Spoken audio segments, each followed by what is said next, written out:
ಡಿಸೆಂಬರ್ನಲ್ಲಿ ಸಂಪುಟ ಪುನರ್ರಚನೆ ಫಿಕ್ಸ್ ಅಂತ ಹೇಳ್ತಾ ಇದ್ದಾರೆ.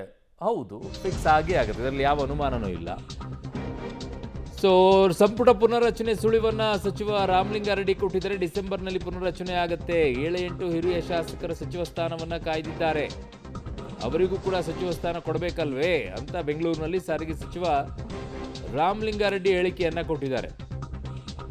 ಅವ್ರಿಗೆ ಯಾರಿಗೂ ಸಚಿವ ಸ್ಥಾನ ಸಿಕ್ಕಿಲ್ಲ, ಒಂದು 7-8 ಜನ ಹಿರಿಯರಿದ್ದಾರೆ, ಹಾಗಾಗಿ ಅವ್ರಿಗೂ ಕೊಡಬೇಕಲ್ವಾ, ಹಾಗಾಗಿ ಸಂಪುಟ ಪುನರ್ರಚನೆ ಆಗತ್ತೆ ಅನ್ನುವಂಥದ್ದನ್ನು ಸಾರಿಗೆ ಸಚಿವ ರಾಮಲಿಂಗಾರೆಡ್ಡಿ ಅವರು ಹೇಳಿಕೆಯನ್ನು ಕೊಟ್ಟಿದ್ದಾರೆ. ಬೇರೆ ಕಾಲು ಡಿಸೆಂಬರ್ಗೆ ಹಳಬರದ ಚೆನ್ನಾಗಿದ್ದಾರಲ್ಲ, ಅವಕಾಶ ಕೊಡ್ಬೋದು. ಬೇರೆ ಕಾಲು ಡಿಸೆಂಬರ್ಗೆ ಹಳಬರದ ಚೆನ್ನಾಗಿದ್ದಾರಲ್ಲ, ಅವಕಾಶ ಕೊಡ್ಬೋದು. ಬೇರೆ ಕಾಲು ಡಿಸೆಂಬರ್ಗೆ ಹಳಬರದ ಚೆನ್ನಾಗಿದ್ದಾರಲ್ಲ, ಅವಕಾಶ ಕೊಡ್ಬೋದು. ಸೊ ಅದು ಡಿಸೆಂಬರ್ನಲ್ಲಿ ಆಗತ್ತೆ. ಹಳಬರು ಇದ್ದಾರಲ್ವಾ, ಅವರಿಗೆ ಅವಕಾಶ ಕೊಡಬೇಕು ಅಂತ ಹೇಳಿದ್ದಾರೆ. ಹಾಗಿದ್ದಾಗ ಬದಲಾವಣೆಯನ್ನು ಮಾಡ್ತಾರೆ. ಹೊಸದೇನಲ್ಲ ಇದು. ಕಾರಣ ಇದರ ಚರ್ಚೆ ದೊಡ್ಡ ಮಟ್ಟದಲ್ಲಿ ಪಕ್ಷದಲ್ಲಿರುವಂಥ ನಾಯಕರಿಗೆಲ್ಲ ಗೊತ್ತಿದೆ.